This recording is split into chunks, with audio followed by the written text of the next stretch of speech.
Okay, folks, let's talk about weak bases. Now, in the Bronsted-Lowry context, let's get something. In the Bronsted-Lowry context, a base is something that accepts a proton, okay?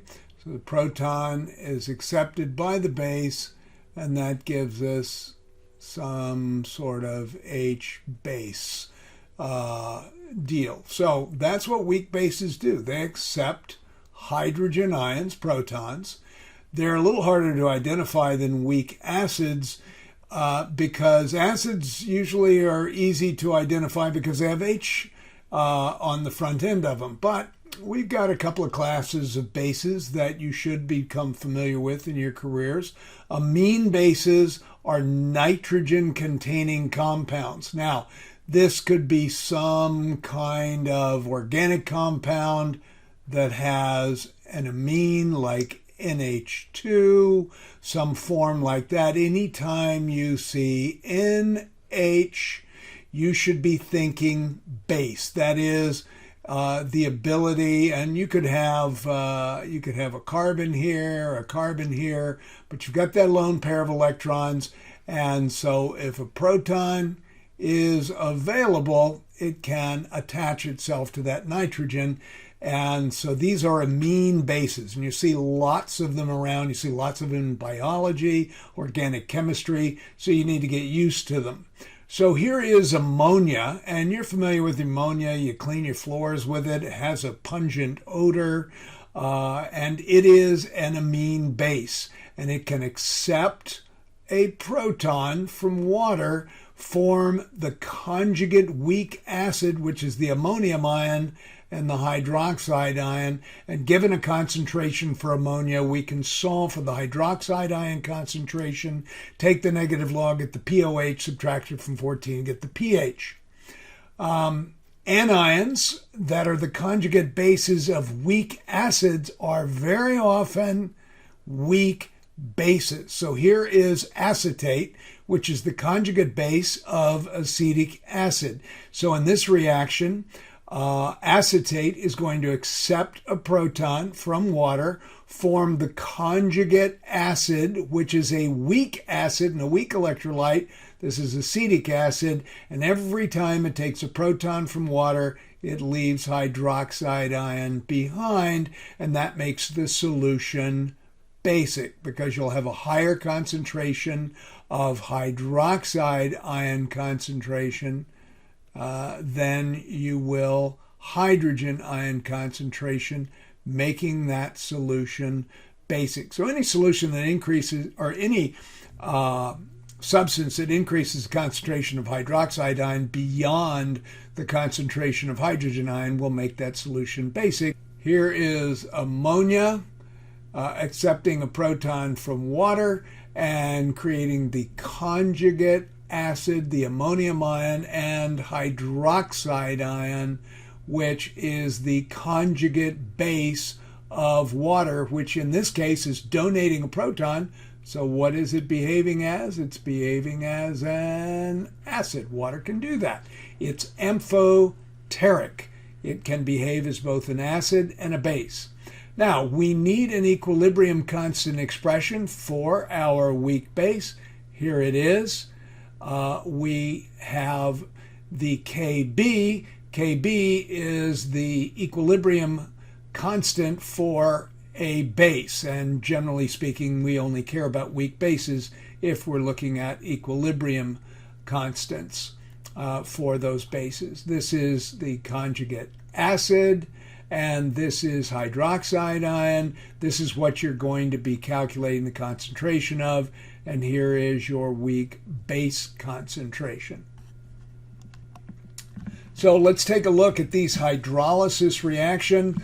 Hydrolysis, essentially when we talk about hydrolysis, we're just talking about splitting water. Okay, that's hydrolysis, splitting H2O.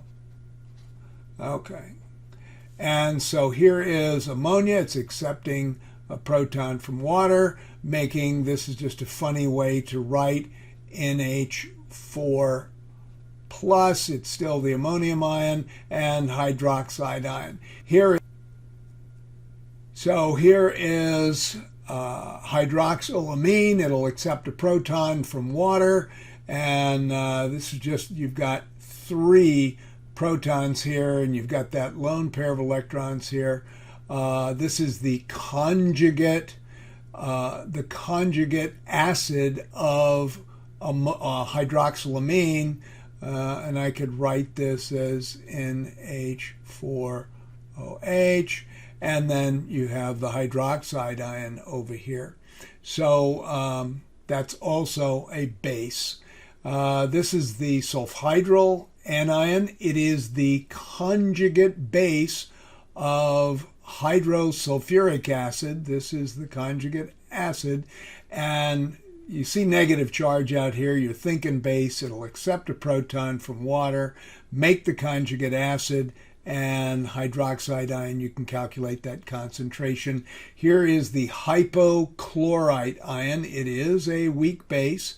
It is the conjugate base of hypochlorous acid. This is its conjugate acid. And this is a weak acid. And remember that the conjugate bases of weak acids are weak bases, and so it will accept a proton from water. Water's behaving as the acid, and you get the conjugate acid, which is a weak acid, and you get hydroxide ion, and all of these solutions in water will be basic solutions because of the presence of hydroxide ion. These will all be basic solutions if you start with these weak bases. So just filling in the missing formula, this is the hyponitrite ion. It's going to accept a proton from water, and it's going to give us HNO.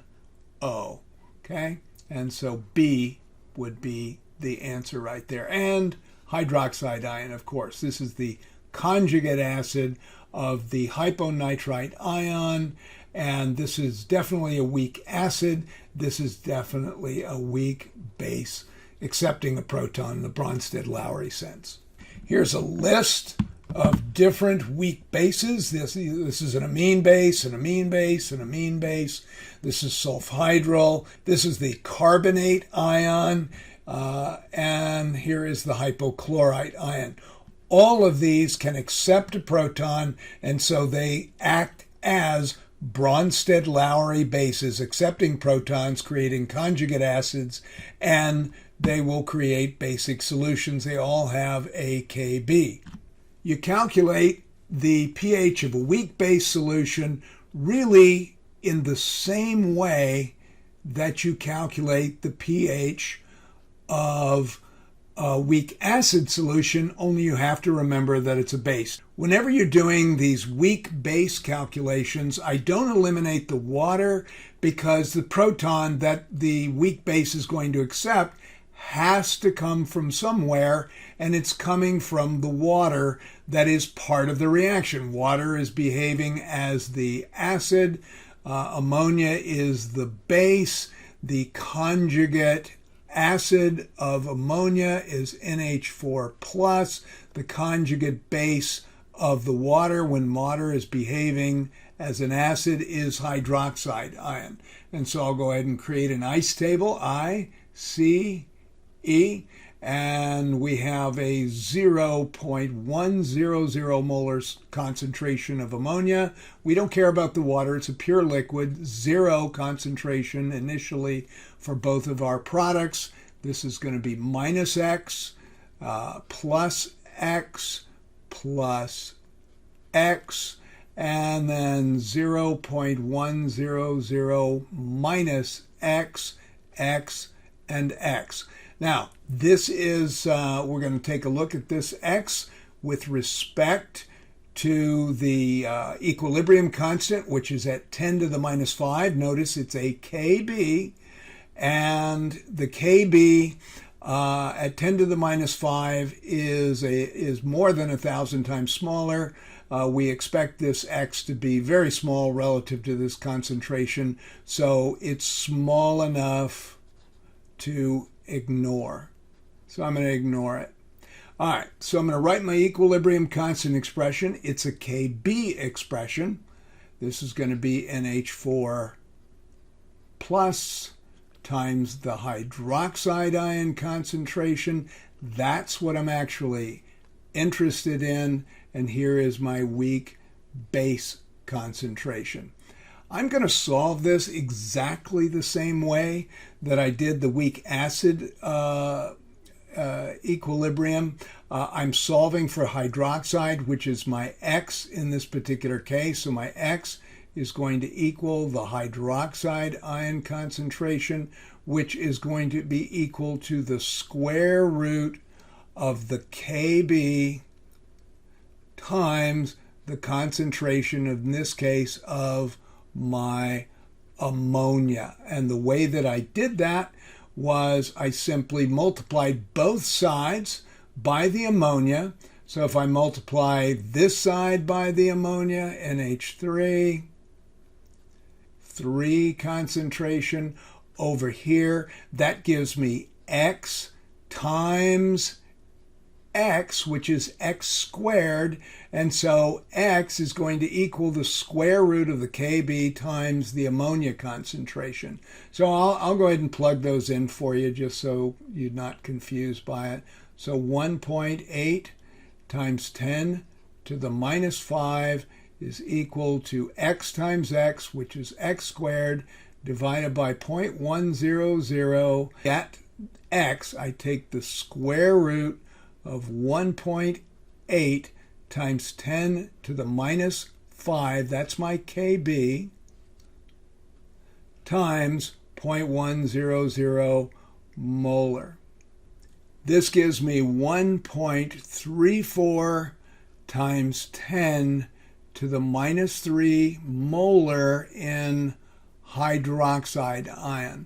Let's go ahead and calculate the percent ionization before we do the pH. So that's going to be 1.34 times 10 to the minus 3 divided by 0.100. We'll multiply that times 100 to get the percent ionization. So I get 1.34%. Okay. Now, that's not what we're after. Right now, what we're after is the pH of this particular solution. So I'm going to calculate the pOH by taking the negative log of 1.34 times 10 to the minus 3, and that gives me 2.87. So my pOH is equal to 2.87. My pH is equal to the pKw, which is 14 at 25 degrees Celsius, minus 2.87. And I get a pH of 11.13 to 2 decimal places. So my pH is 11.13. And that is a basic solution. Anything higher than 7 at 25 degrees Celsius is basic.